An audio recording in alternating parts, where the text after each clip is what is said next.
남평호 TV 시청자 여러분, 그리고 강서갑 유권자 여러분, 국민 여러분, 22대 국회의원 선거가 이제 오늘로써 30일 남았습니다. 각 당의 공천 과정이 마무리되고 있는데요.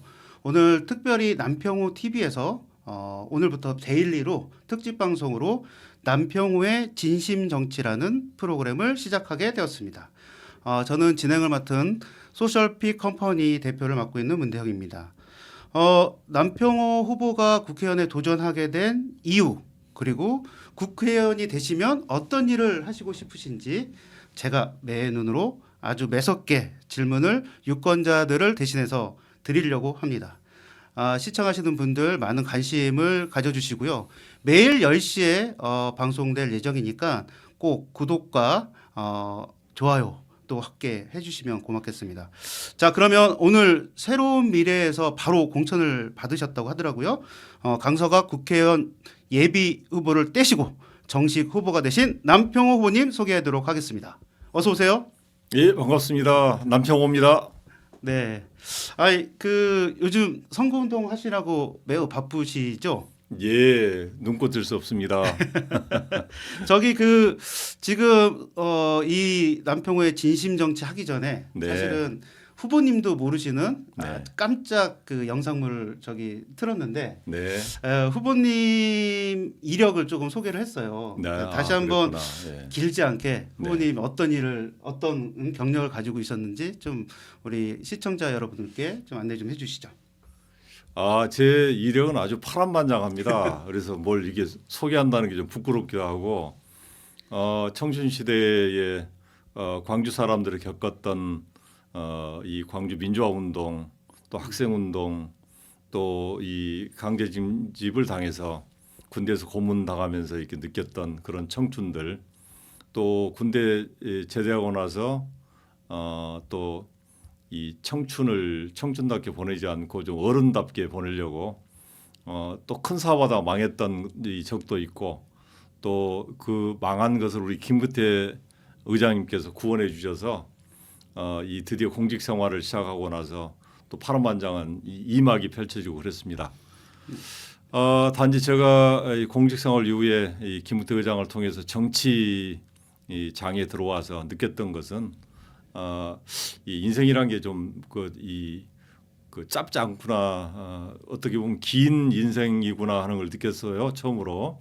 근데 이 평균도 못 살지만 내 인생이 길게 느껴졌던 그것들을 되돌아보면 이 인생이란 게 내가 혼자 사는 게 아니라 사회와 더불어서 또 국가와 더불어서 인류와 더불어 살고 있구나, 이런 데서 많은 그 경험을 했고, 특히 대학에서 제가 인문학에 대한 관심이 많았어요. 그래서 철학 교수들과 더불어서 이 철학에 대한 이해도 좀 깊게 하게 됐고, 또 총리실에 와서는 뭐 민정실장 이런 이 거대한 좀 국가 일을 좀 맡아보기도 하면서 우리나라가 위대한 국가가 되겠구나, 이런 기대감도 있었습니다. 하여튼 너무 파란만장해서 이걸 한마디로 정리한다면 인생 이 별것 아닌 것 같으면서도 정말 인생이야말로 이 발전하고 늘 살아볼 만한 가치가 있구나, 이렇게 생각하고 있습니다.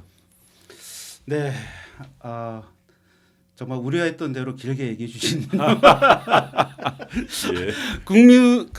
저는 이제 이력 중에서 네. 영동대학교 총장 직무대행 하신 거, 네. 그것과 그다음에 이낙연 총리 시절에 네. 민정실장님 하셨잖아요. 예. 근데 사실 사람들은 잘 모르거든요. 이 총리실의 민정실장 무슨 일 하는 겁니까? 총리실 민정실장이란 자리는 사실 국정의 현안을 살펴보면서 국정 현안들이 잘 이 민생에 반영되고 있는지, 현장에서 작동하고 있는지, 이런 걸 살피는 것이 우선이고요. 또 국민의 민원을 해결하려고 하는 그런 이 역할도 하고, 또 하나는 여러 가지 이 총리를 보필해서 여러 가지 총리께서 하시는 일, 특히 총리께서 뭘 잘못했는가 잘했는가 이런 것들을 일일이 좀 모니터링하고. 그러면 청와대로 말하면 민정수석 역할인가요? 청와대에 두 개 수석실하고 저희 협업을 하게 네, 되는데 네. 하나는 민정수석실, 하나는 그렇죠. 시민사회수석실. 네. 이 두 그러면 군데 수석실하고 협업하는 관계입니다. 예. 그 사람들이 우리 유권자분들은 사실은 총리실의 민정실장님 네. 이러면 우리 이제 정치하시는 분들은 고위직 관료로 알고 있는데 네. 맞죠? 고위직 관료죠. 그 제가 듣기로는 네. 국무총리 민정실장님 그 이제 실장실에 네. 전국의 정보가 취합됐었다는 얘기도 들었는데 맞습니까? 정보 취합이라기보다는 이제 그냥 경찰청 그 정보국의 정보를 네네. 그냥 그 매일매일 이 뭐 그냥 저희가 접하는 정도가 되고요. 네. 단지 이제 저희가 민원 부서다 보니까 그 일주일에 보통 한 1,000건 이상의 민원이 올라오면서 이 민원에 관한 정보들은 저희가 어느 정부 부처보다 특히 권익위원회나 청와대보다 많은 정보를 갖게 됩니다. 네. 그러면 민원도 많은 민원을 해결해 보실 수 있었던 자리. 네, 앞으로도 네. 민원에 관련돼서는 어떻게 해결할 수 있는지 잘할 수 있는 자리 맞나요? 저는 뭐 누구보다도 민원 부분은 수요자 입장에서 수요자들이 원하는 바가 뭔지를 잘 캐치해서 그냥 뭐 민원 이 수요를 그냥 돌려보거나 그러질 않고 근본적으로 해결하는 그런 솔루션을 많이 알고 있습니다. 네. 민원과 관련된 얘기는 우리가 네. 매일 이제 방송을 해야 되니까 예. 더 많은 얘기할 게 많을 것 같습니다. 예, 예. 자, 선거운동 지금 하고 계시는데 예. 어떤 게 어렵습니까? 오늘 이제 그 새로운 미래에 네. 강서갑 그 공천자로 결정이 돼서 네. 공천장을 수여받았어요. 네네. 근데 하나 걱정이 생긴 게 그래요. 이제 사실 이게 총선이든 대선이든 이 정당이 해야 될 역할이 이제 선거에서는 70%인데 이게 새로운 미래가 생각보다는 뜨질 않아요. 그래서 얘를 먹고 있고 특히 이제 기존에 익숙한 양당 정치가 이 삼지대의 그 존재를 허용하지 않아요. 그러다 보니까 국민의힘은 국민의힘대로 남평호 등장을 반기고 있고 민주당은 민주당대로 남평호 때문에 선거 방해를 받는다 해서 약간 누모들을 많이 이렇게 흘리고 있고 그렇습니다. 그래서 저는 이 강서갑에 있어서 이 삼지대가 갖고 있는 의미를 설명하는 데 줄여가고 있습니다. 아주 예로사항이 다른 당보다 하나 더 많아진 거죠. 설명을 해야 되니까 왜 새로운 미래가 필요한지에 대해서 그렇습니다. 네. 사실 이제 가까이 계신 분들 또 캠프 관계자분들은 참 고심이 많은 걸로 알고 있습니다. 사실은. 네. 그 새로운 미래의 지지율이 좀 올라가서 네. 후보 지지율도 좀 올라가고 네. 이러면 참 좋을 텐데 네. 사실 이제 분기점이 있었던 것 같아요. 네. 개혁신당과의 합당 예. 과정에서 예. 다시 이제 그 번복이 되는 사태. 그때부터 네. 조금 이제 지지율이 하락되고 네. 개혁신당도 마찬가지로 지금 지지율이 안 그렇죠. 오르고 있는데 예. 그 분당 과정 네. 왜 발생하는 걸까요? 저는 그 이낙연 총리, 이준석 대표 이 두 분의 문제도 있겠지만 결국은 이제 구조적 한계라고 봐요. 그 뿌리가 다르다는 거, 또 협상 과정에서 불충분했다는 거, 또 미래를 바라보는 눈도 좀 달랐다는 것도 있겠죠. 근데 기본적으로 이제 누가 더 잘못했는가 이런 걸 따지기 전에 저는 우리 이준석 대표 얘기에 좀 내가 선배로 충고한다 그러면 이게 꼰대 같은 내가 하지 않으려고 그러는데 하세요. 이 꼰대라도 해야 될 것은 뭐냐면 네. 이 국가의 실패라고 하는 게 있어요. 정치가들이 국가를 운영하는 사람이기 때문에 대단히 중요한 역할을 하는데 정치가가 하지 말아야 될 짓이 두 개가 있습니다. 하나는 이 약자들 걸 뺏어서는 안 되는 거다 하나고 하나는 자기 말로 사회를 분열시켜서는 안 되는 건데 왠지 이준석 대표의 정치를 바라보고 있으면 두 가지 행동을 항상 해요. 사회를 분열시키고 또 약한 사람들 뺏은 것이 능력으로 생각하는 그런 경향성 있는 정책들이 나와서 늘 고민했는데 이번 과정에서도 이낙연 사실 권력이 없는 사람이거든요. 이준석 권력이 없는데 이걸 구조적으로 권력이 있는 사람을 만들어 놓고 이낙연 대표한테 줬던 권력을 뺏어가는 과정이 있었다. 그래서 저는 전적으로 이준석 리스크가 좀 아쉽고 사실 그 이후에 이낙연 대표께서 이걸 충분히 더 회복을 할 수 있는 그런 계기가 있었는데 이낙연 그 이끄는 리더십이 일정한 정도 이 뭐냐면 국민들한테 그 인지가 안 되면서 지지율 정체 현상이 심해진 것 같습니다. 정말 미안하고요. 그래도 이낙연 총리가 제가 모셔보면 그 정책 능력이라든가 현장성, 그다음에 역사적 사명감 투철한 분이어서 저는 뭐 반드시 뜨리라 생각합니다. 특히 광주 출마했잖아요. 잘해 나갈 거라고 믿습니다. 네. 아니 어제 네. 그 새로운 미래 광주 전진대회 예. 뭐, 네. 뭐 성황리에 했던 것 같은데 네. 후보님은 안 가셨죠? 선거운동 하시려고. 저는 강서가 워낙 중요해서 네. 광서 갑 후보가 광주 가는 게 약간 사치스럽게 보였어요. 네. 그래서 양해를 구하고 안 갔고요. 오늘 그 이낙연 이 대표님을 만났더니 얼굴 안 보이대 그래서 그냥 제가 얼굴 안 보이는 게 훨씬 더 이 새로운 미래에 도움이 됩니다라고 이렇게 얘기를 했습니다. 네.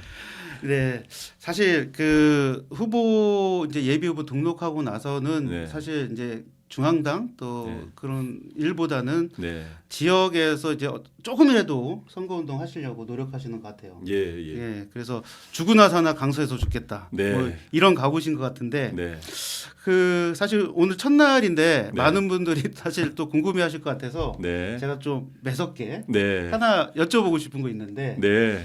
남평호 후보 하면 네. 대장동 예. 최초 제보자 예. 얘기를 안 할 수가 없습니다. 네, 예. 지난 12월 27일 날 네. 최초 제보를 했다라고 네. 이제 하셨는데 네. 그리고 나서 이제 매스컴 또는 네. 언론의 주목을 굉장히 많이 받으셨고 그랬죠. 그랬죠. 네, 사실 그때 참 좋았죠. 왠지 저 민주당 사람들로부터는 배신자 소리 듣고 네. 우리 가족들은 네. 약간의 우리 그 가족들이 충격이 있었던 것 같아요. 아버지 또 남편이 저렇게 그 자기 당을 좀 위에서도 부족한데 대장동을 왜 고백했다고 해서 스스로 몰매를 받지 가만히 있어도 되는데 이런 약간 그 이 충격이어서 지금도 약간 우리 가족들은 지금도 의문인 것 같아요. 아빠가 왜 그랬는가에 대해서. 근데 그 약간 설명을 좀 할 필요가 있는 게요. 네. 저는 그때 이제 기자회견 때도 얘기했지만 대장동이라고 하는 게 그냥 우리가 그 어떤 비리나 부정에 대해서 제보했다 이것보다는요. 민원을 해결하는 과정에서 제가 그 파헤치게 된 거고 파헤치다 보니까 일정한 정도 그 이 대장동이라고 하는 게 일정한 카리텔이 보이더라. 그 카리텔이 일정한 정도 저는 그 이 TK 지역 특히 성균관대라든가 또 호남 사람들 이런 사람들이 혜택을 보면서 일정한 정도 우리 사회를 그 이 암흑기로 만들었던 그런 사건이라고 보여지고 특히 저는 대장동을 중심으로 민주당이 이렇게 그 뭔가 좀 이렇게 이 꼬였다. 민주당 자체가 이를테면 국가에 우선할 수 없고 역사에 우선할 수 없는데 마치 당이 국가나 민족이 우선한 것처럼 되는 그런 사태를 초래했다는 것에 대해서 대단히 이 책임감도 느끼지만 동시에 역사적 책무감, 나의 개인적 책임감 말고도 역사적 책무감이라는 게 이걸 반드시 돌파해야지 이 우리 진보 진영 또 민주당이라 하는 게 미래가 있겠구나 이런 판단을 하게 됐어요. 그래서 용기 있게 사실은 뭐 저기 어쩔 수 없이 고백했다기보다는 제가 용기가 필요하겠구나 싶어서요. 용기를 내서 내가 이렇게 파헤쳤노라 그걸 얘기한 거지. 뭐 사실 제보는 그 부수적인 것에 불과하고요. 대장동 주민들이나 많은 사람들이 대장동에 대한 내용을 알고 있었고 제가 딱 더 알았다는 것은 공개되지 않았지만 돈 주고 살 수 있는 자료를 통해서 그게 약간의 문제가 대단히 심각하구나를 발견한 거죠. 좀 더 설명을 드려도 될까요? 네, 네. 네. 조금 네 구체적으로 좀 네. 매스컴에 안 나온 얘기 중심으로. 네. 그좀 숨겨놓고 있습니다. 미천 떨어지면 안 될 것 같아서 네. 좀 숨겨놓는데 계속 한번 파헤쳐 보도록 하겠습니다. 예. 좀 그 재밌는 건 그래요. 이제 대장동이라고 하는 걸 지금도 우리 그 일부의 이재명 지지자들은 탈탈 털어도 먼지 하나 안 나오더라. 사탕 하나 얻어먹지 않았다라 얘기하는데 네. 사실 대장동에서 얻어진 이익은 김만배한테 주어서 네. 이재명을 위해서 쓴 거지요. 예를 들면 권순일 대법관의 55 클럽을 봐보면은 권순일한테 왜 50억을 줬을까? 대법원 판결을 유리하게 받기 위해서 한 거 말고 뭐 있어요? 그렇죠. 사실 뭐 또 어쨌든 그 곽상도 아들 컴퓨터에서 이게 분양이 됐는데 그 이 분양된 그 내용을 보면 충격적인 게 많아요. 어떤 우리가 의도하지 않은데 뭐 100분의 몇이 넘는 확률을 가지고 있는데 특정한한테 이 땅이 배분된 거라든가 또 아직도 좀 검찰이 무능해서 그런지는 모르지만 이게 뭐 이게 왜 이 대장동이 일어나는가 그 원인이나 원가 조성 금액이 아직도 투명하지 않거든요. 법정에서 1,100만 원 가량이 발표됐는데 그 원가 조정이 그렇게 이 전문가들은 원가 조정에 1,100만 원 들어갈 리 없다는 사람이 많아요. 그런 것들이 총체적으로 밝혀져야지 이 대장동 수사가 완료되는 건데 제가 아는 후배의 말 들어보니까 뭐 이 검찰의 이 그 수사 능력이 없어서 그런지 몰라도 하나도 그런 걸 조사를 못했다 그러더라고요. 그 아쉬움이 많습니다. 그러면 지금 그 말씀하신 대로 그 후보님 주장 또는 예, 합리적 의혹을 기반으로 한다면 네. 이 대장동 사건이 아직은 정확하게 그 정리가 되지 않았다고 보시는 관점이 예. 있으신 거죠? 저는 김만배 이재명 대표가 네. 입을 아직도 열지 않았다 생각해요. 아, 네. 이 사실 이 정진상, 김용 이 두 사람보다는 그 이 대장동이 비비는 김만배, 이재명이 더 많이 알고 있음에도 불구하고 김만배 훌륭하다면 그 이 소위 장세동처럼 이 입을 꾹 다물고 거짓말을 반복하는 거고요. 이재명은 그냥 이 내가 하지 않았다 뭐 부인하는 건데 우리 진보 진영이 언제부터는 그 모른다 그러면 그걸 믿어주는 그 있어요. 뭐 사실 저는 이 진보 진영의 그 이 장점이라면 과감하게 잘못된 것은 이 반성하고 또 이 자기의 잘못을 이 기반으로 해서 도덕적 우월감을 갖는 게 진보 진영의 힘인데 진보 진영이 어느 순간부터는 보수 진영과 싸우는 게 진보 진영이 그냥 그 의무로 생각하는 그런 그 습관이 생겼어요. 그리고 뭐 저는 지금 이번 총선을 하나 규정한다면 저는 반드시 그 이 진실투쟁이라고 하는 게 하나 요소가 추가됐다. 네. 이번 총선은 여야 대결이 아니라 여야의 어떤 그 거짓말 경쟁 또 상대방을 혐오하는 그런 어떤 전정 정치 이걸 종식시키기 위해서는 진실투쟁을 하는 시민운동 진실동맹이 시민운동소에 일어나야 된다고 생각합니다.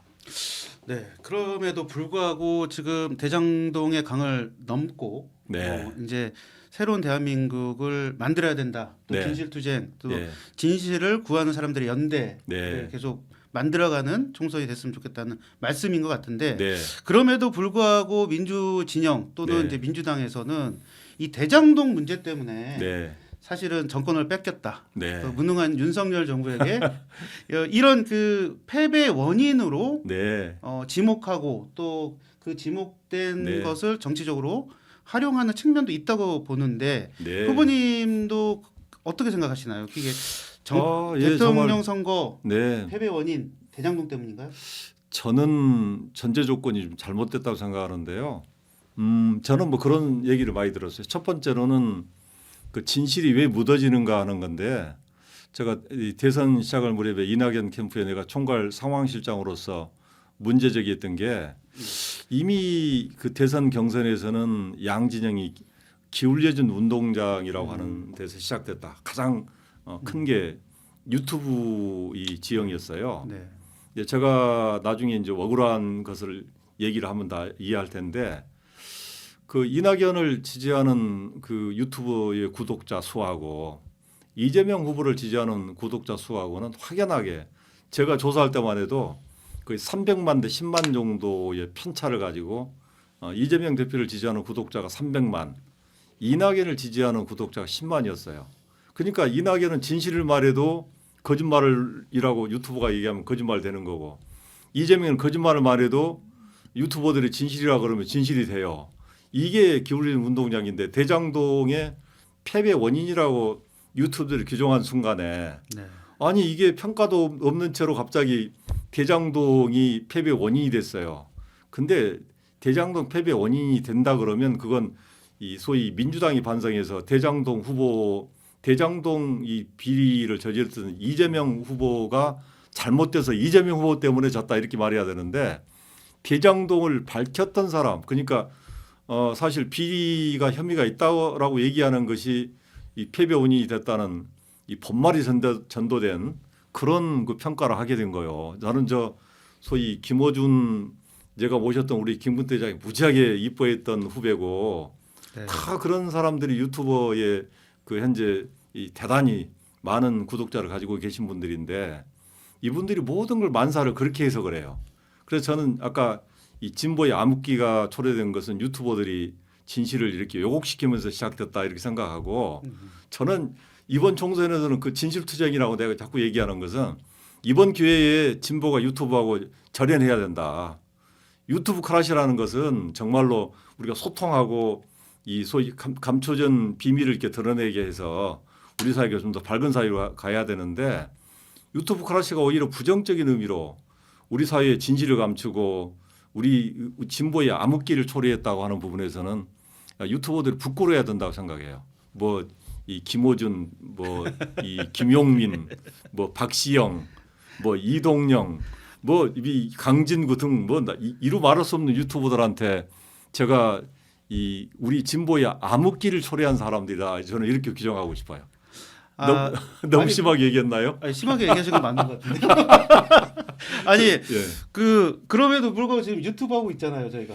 저는 아까 이제 유튜브 크라시의 이 긍정적 면을 아까 네. 내 구독자를 좀 늘려야 되는 이유가 네. 지금 2,800분이 안 되잖아요. 네. 기본적으로 150만 명입니다. 근데 우리가 이 영화 300을 보면 300만이 10만을 이기는 그 이 며칠간의 기간이 있잖아요. 네. 저는 저 2,800명의 구독자들이 네. 꼭 그 옆에 사람들한테 한 10명만 구독해 줘서 28,000명이 되고 28,000명이 28만이 되고 이런 기적을 좀 받았으면 좋겠다 싶은 게 네. 제가 이게 이번에 이 유튜브 방송을 하려고 한 것은 그런 진실투쟁에 대한 수단을 내가 갖지를 못했어요. 내가 어느 유튜버한테 전화를 해서 지금 아까 내가 말했던 네. 유튜버 중에 약간 한 100만 원 안 되는 유튜버한테 야, 너 나 좀 출연시켜라. 내가 대장동 니하고 한번 논쟁할 필요가 있다. 도전을 다 받겠다. 어떤 질문도 다 받겠다 했더니 아, 형, 내가 형님 받으면 우리 유튜브 이 채널 망해요. 네, 친한 후배가 그렇게 말하더라고요. 예, 그래서 못 나갔습니다. 아니 네. 저도 이제 우리 후보님께서 네. 사실 후보님하고 만난 지는 한 2달밖에 안 된 것 같아요. 네, 그렇죠. 네, 네. 그래서 후보님 채널에 남평호 진심 정치를 같이 하자고 하셨을 때 예, 예. 저도 이렇게 좀 생각을 해봤죠. 예. 이미 진보 유튜버들은 100만, 200만, 300만 하고 있는데 그렇죠. 지금 보니까 남평호 TV 2,800명, 제가 운영하고 있는 서울 뉴스픽은 2,980명입니다. 아이고, 나보다 좀 위네요. 네, 그러니까 예, 예. 선거 끝날 때까지 네. 그 우리 남평호 TV가 저는 개인적인 욕심으로는 예, 한 3만 명 이상만 되면 예, 정말 좋겠다 이런 생각을 하거든요. 예, 예. 예. 일단은 그 뭐 저기 뭐야 새로운 미래 당원들부터 네, 남평호 지역에서 정말 고생하고 네. 또 새로운 미래 또는 새로운 그 민주 진영의 새로운 질서를 만들기 위해서 네, 진실의 연대를 만들기 위해서 네. 진짜 고전부터 하고 있다고 생각하거든요 지역에서. 네, 정말 힘 빠지는 일이지만 네, 고전부터 하고 있으니까 우리 새로운 미래 당원들부터 네. 구독 좋아요 좀 해주시면 좋겠어요. 아이고 뭐 우리 새로운 미래 당원들이야 잘 하시겠죠. 근데 네. 진짜 저는 저기 이번 총선에서 네. 우리 새로운 미래 당원들한테 부탁드리고 싶은 것은 이번에도 그런 얘기를 많이 하더라고요. 뭐 이재명 편덤이나 이낙연 편덤이나 편덤이 뭐가 다르냐 얘기하는데 저는 이낙연 편덤은 좀 더 국민의 그 시각을 의식하고 역사 의식을 가지고 이번에 진실투쟁에 나가는 동참하는 그런 이 편덤이 된다 그러면 그 편덤은 정말 우리식으로 하면은 나라 발전의 원동력이 될 테죠. 네. 그 이재명 편덤은 사실 이재명이 모든 걸 해결한다 그러는데 우리 이낙연 편덤은 이낙연 총리 심기 관리가 아니라 국민과 함께 싸우는 그런 편덤이 됐으면 좋겠다 싶고 이낙연 총리의 이 심기 관리 안 해도 됩니다. 우리 이낙연 총리께서 내가 모셔보면 의전 싫어하고요. 그다음에 이 양반이 국민을 위한 일이면 언제나 동의하는 사람이에요. 서민을 위한 것도 동의하고 그래서 사실 이낙연을 위한 편덤이라 그러지 마시고 국민을 위한 편덤으로 이게 우리 이낙연 편덤은 저는 훌륭하다 생각해요. 제가 만나본 우리 이낙연 편덤들은 진짜 그 정신은 이재명 편덤과 달라요. 네. 그런 점이 저는 훌륭하다고 생각하고요. 저 남평우 TV 많이 좀 홍보 좀 해주세요. 네, 아마 잘하면 남평호 후보님이 당선되시고도 네. 계속 하실 것 같아요. 저는 원래 방송 체질이 아니라서 사실은 네, 내가 유튜브 방송을 해야 되냐 마야 되냐 고심을 많이 했는데 네, 아니 뭐 다 이렇게 사람들이 그래요. 뭐 다 하는 유튜브 방송 못하면 정치 안 해야 되는 거 아니냐. 그래서 전라도 촌놈이 한번 유튜브 방송 하겠다 결심하고 나서 좀 떨렸어요. 근데 우리 문대영 후배께서 그게 별거 아니다고 얘기해서 지금 이렇게 시작하고 있는 거고. 네. 뭐 좀 더 잘할 수 있는 거 좀 많이 훈련시켜 주면 좋겠습니다. 아까 이제 그 말씀 중에 그 이낙연 후보님에 대한 평은 좀 하신 것 같아요. 예, 예. 가까이서 보신. 평. 네. 아니 그 평을 내가 해서는 안 되죠. 제가 모셨던 분인데, 근데 네. 그 이낙연 총리의 약점도 많죠. 음. 약점도 많지만 제가 모셔본 분 중에서는 하나 굳이 내세워서 꼭 내가 자랑해야 된다는 그런 게 하나 있다면 이 양반은 자기 자신한테 엄정하고 측근들한테 엄정합니다. 그다음엔. 근데 약간 거리가 있는 사람한테는 무지하게 예의를 지키고 국민들은 하늘로 모시는 사람이야. 그래서 제가 가끔 얘기해요. 이낙연 총리는 뭐가 장점이 있어요? 너는 그렇게 맨날 소리 들으면서 옆에서 모시냐 그렇게 말하는 분이 많은데 저는 그렇게 얘기합니다. 제가 모셔본 정치 지도자 중에서는 국민에 헌신하는 정부를 만들 수 있는 유일한 사람이다. 그래서 저는 뭐 이낙연 총리의 약점에도 불구하고 여전히 존경하고 잘 되기를 응원하고 그렇게 하고 있습니다. 네, 광주 광산을에 지금 출마하셨죠? 예, 예. 네. 아마 광주에서부터 바람을 네. 불어서 네. 수도권 서울을 네. 강타할지도 모르겠습니다. 꼭 그렇게 됐으면 좋겠죠. 제가 광산을을 잘 알아요. 저도 살았던 곳이고 거기 한 10년 살았어요. 광산을에서. 근데 광산을은 이게 그 첨산지구는 젊은 사람들이 많이 삽니다. 그리고 원주민들도 좀 살긴 하지만 그래서 의식이 좀 높은 편이고 또 저는 뭐 이 광주의 민심이란 게 제가 광주 사람이라 그런지는 모르지만 언제나 정의로웠고 뭔가 좀 이렇게 뭐가 잘못됐다면 금방 이렇게 들불처럼 일어나는 고향이기도 해요. 고장이기도 하고 그래서 이낙연 총리의 악마화가 거치는 순간 저는 우리 사회가 이낙연의 진가를 다시 알아보는 그다음 이낙연 총리의 바람이 서울까지 진격해서 저희 강서 갑의 선거도 이 승훈이 감도는 그런 선거가 되지 않을까 이렇게 생각합니다. 네. 그러면 지역 선거 좀 얘기해 볼까요? 예. 그 강서가 이제 후보로 지금 뛰고 계시고 예, 또 예. 그런데 제가 이제 주변에서 이렇게 보면은 그 호남 분들 중심으로 해서 네. 지지층이 좀 넓어지고는 있는 것 같아요. 네. 근데 문제는 뭐냐면 지금 아시다시피 양 진영의 극심한 팬덤 정치 또는 네. 서로 간에 어떤 그 가격한 그 정치 투쟁이 좀 되고 있는 상황이라서 네. 사실 삼지대에 눈이 가거나 네. 아니면 또 내가 직접 남평호 후보를 좋아하지만 네. 지지하지만 이게 선뜻 나서거나 얘기하기가 되게 어려운 분위기가 좀 있어요. 지역에서는. 그렇죠, 그렇죠. 실제로 느껴지시나요? 어떠세요? 저는 2개월 전만 해도 이 신당을 만들려고 그랬대. 우리 그 향후들, 호남 향후들, 특히 아는 지인들, 특히 제가 잘 알고 있는 이 여러 이제 활동했던 단체들, 의료사협이나 이런 이 동료들이 신당하지 마라. 신당하면 무조건 이 저 10% 정도 얻고 말 텐데 뭐 하려 하나 이런 우려를 많이 했는데요. 아까 얘기처럼 저는 그 이 진실투쟁이라고 하는 측면에서 신념을 가지고 이 총선을 치르겠다 작정을 했어요. 그 이낙연 이 총리 이 한테도 그 얘기를 했죠. 총리님의 어떤 그 철학과 목표가 분명한 총선이면 좋겠다. 너보다 큰 승리 바라지 말고 이낙연은 진가가 발휘됐으면 좋겠다 이렇게 말씀했고요. 똑같은 이 상황으로 저도 강서 주민들한테 남평구의 철학과 목표가 분명한 총선이면 좋겠다. 승패는 그 다음에 따지겠다 이런 거였고요.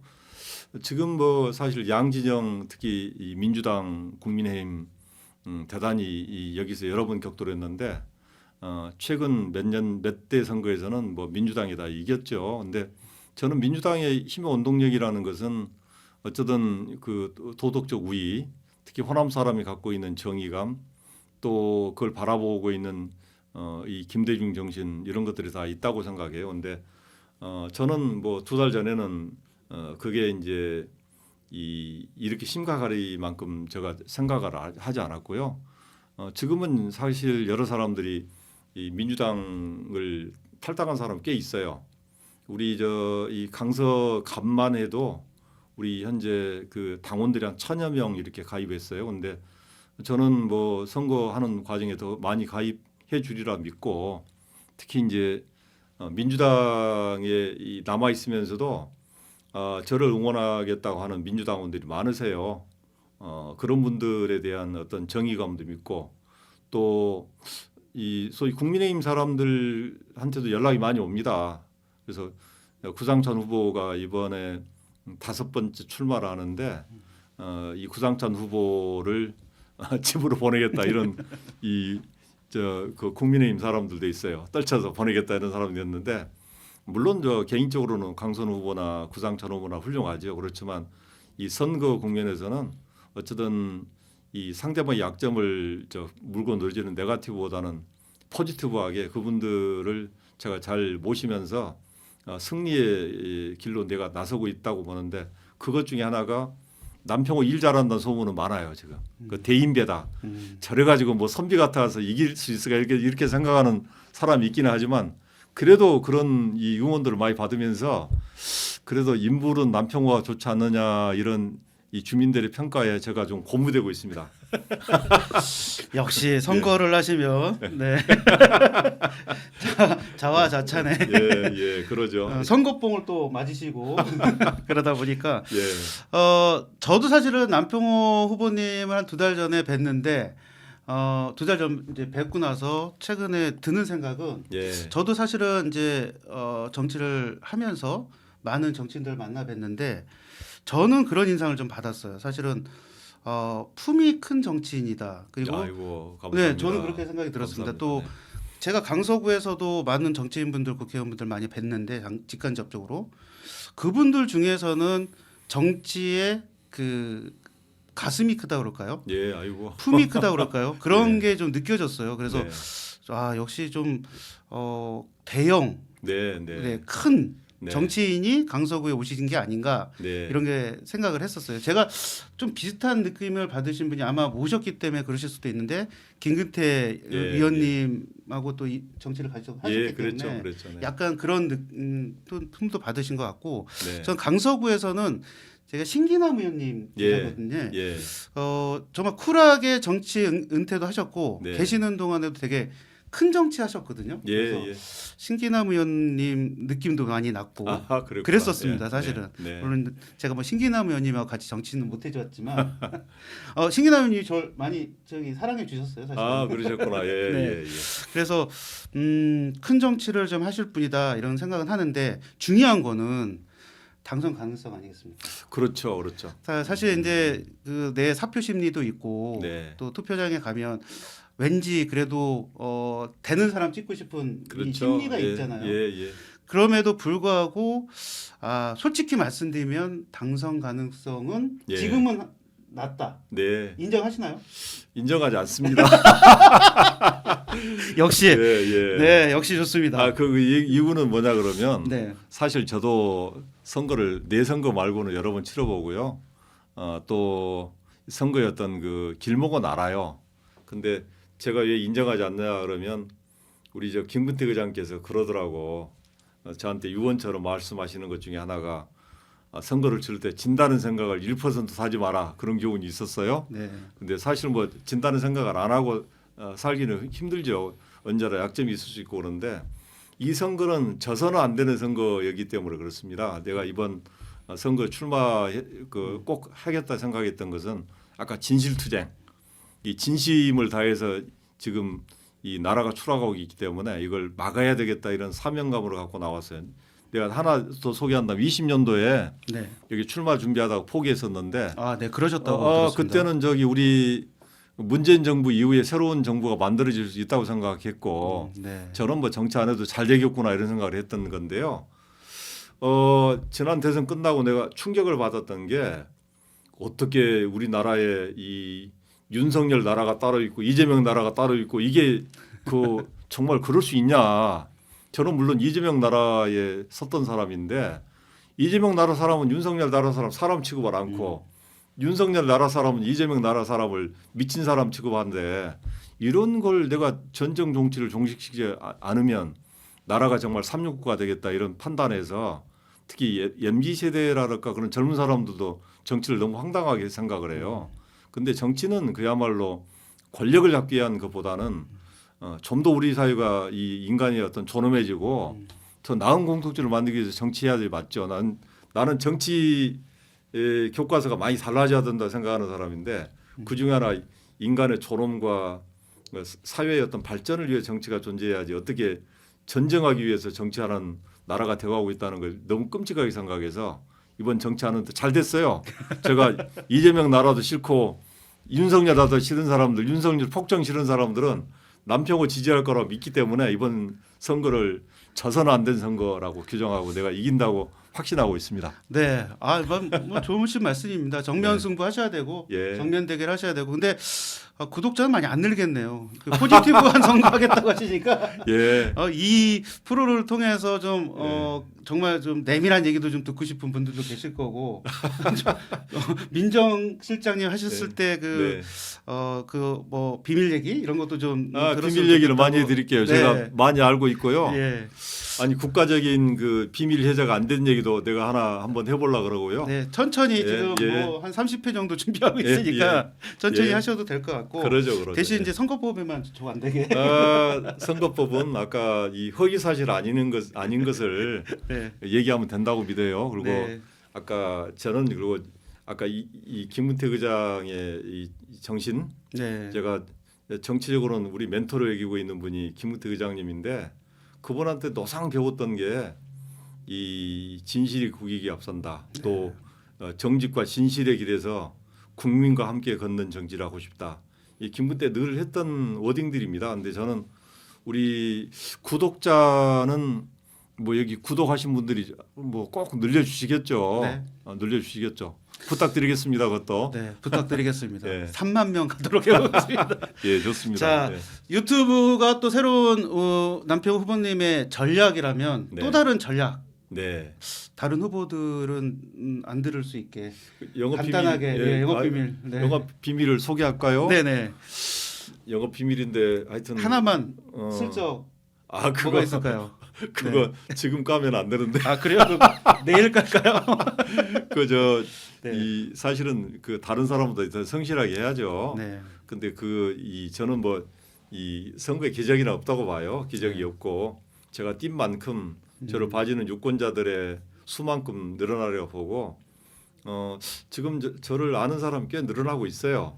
그래서 저는 뭐 지금 막상 선거 본 게임이 들어가면 저희 인지도도 강선우 구상천 맞지 않게 사실 두 분은 기득권이잖아요. 구상천 벌써 5번 출마하고 강선우 2번 출마하고 대변인이고 네. 저가 부족하지 그러지만 아까 남평을 대인배, 선비 같은 사람 이렇게 말하는 사람 늘어날수록 저는 유리하다고 생각합니다.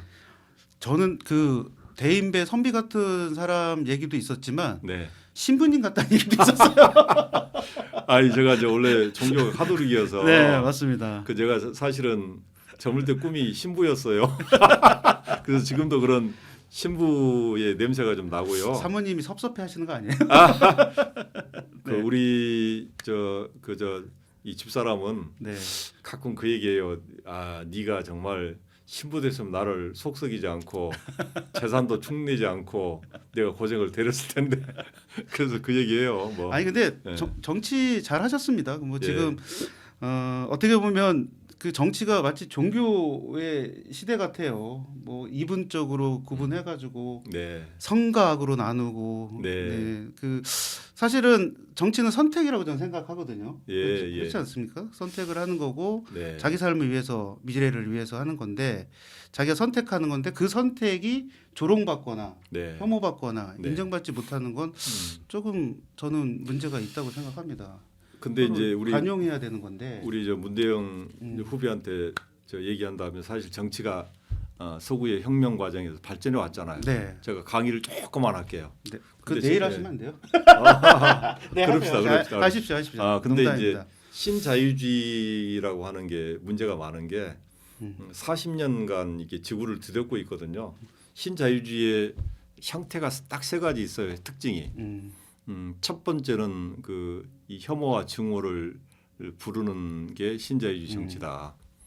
그게 뭐냐면 내전이라고 그래요. 시빌워라고 하는 이게 네. 시민끼리 전쟁을 전쟁. 벌이는 거. 네. 선진국이 다 그렇게 하고 가고 있잖아요. 네. 이게 이제 이 신자유주의가 이 끌어온 어떤 비극 중에 하나입니다.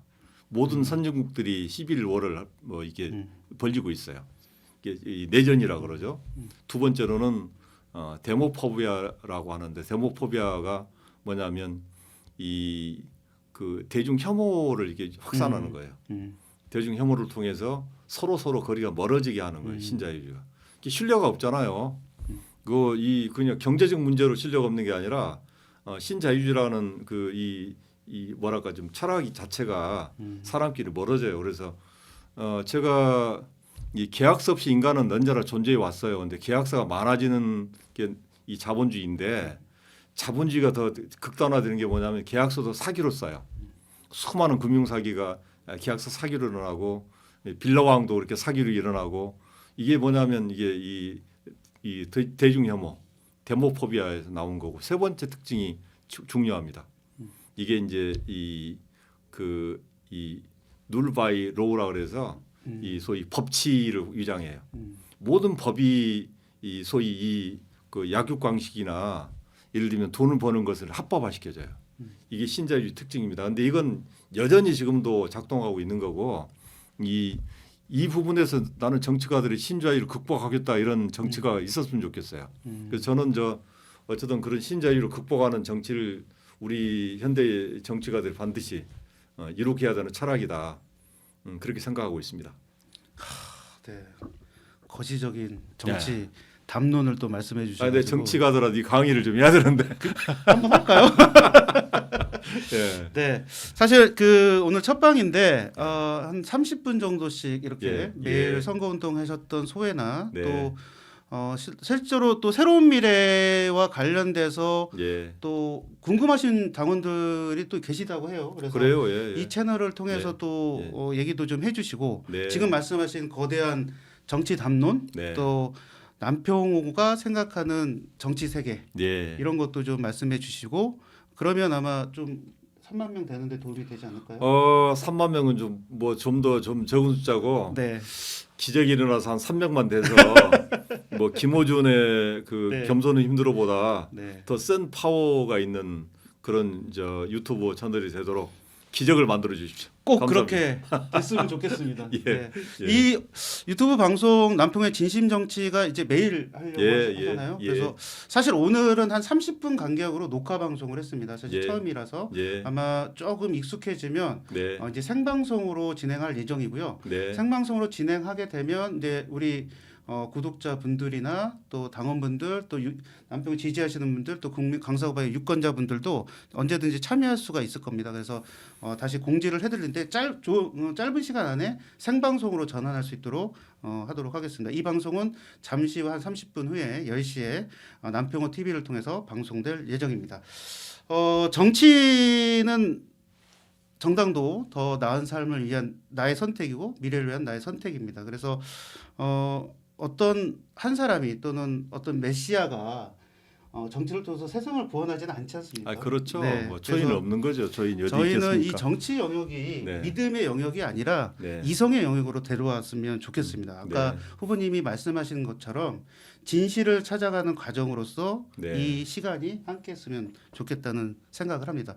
그리고 우리 남평호 후보님이 재미가 없으신 분이란 것 같은데 재미도 좀 보장을 할 수 있도록 짓궂게 계속해서 좀 힘들게 해드릴 예정도 있습니다. 기대하겠습니다. 기대하고 네. 예, 사실 저 우리 구독자 여러분들께서 좀 더 이제 정치를 너무 다 이제 가볍게 생각하기도 하지만 유튜브 채널은 좀 가벼워야 되는 것 같기도 네. 하고 그렇지만 남평호 TV는 우리나라의 유튜브 채널 중에서는 가장 품격 있는 그다음에 뭔가 이렇게 이 우리 지혜를 얻을 수 있는 그런 이 정치 채널을 좀 성장했으면 좋겠다 이런 생각하고 있습니다. 네, 저도 그럼 사회자로서 많은 노력을 하도록 하겠습니다. 감사합니다. 네, 오늘 남평호의 진심 정치 첫방 마무리하도록 하겠습니다. 오늘 잠깐 소회 어떠셨어요? 재밌었습니다. 아주 재밌고 아까 얘기한 것처럼 저희 한계가 있긴 하지만 제가 배웠던 여러 가지 지혜들 여러분과 공유하고 특히 한반도 위기를 극복하기 위해서는 폭정과 방탄을 넘어야 된다 이런 마음을 갖고 30일 동안 총선까지 열심히 매진하겠습니다. 감사합니다. 네, 내일 다시 우리 유권자 여러분들 그리고 남평호 TV 시청자 여러분들 그리고 미래 구독자 3만 명분 플러스 300만 포함해서 내일 다시 만나도록 하겠습니다. 내일 좋은 모습으로 다시 네. 만나 뵙겠습니다. 감사합니다. 네, 감사합니다. 네.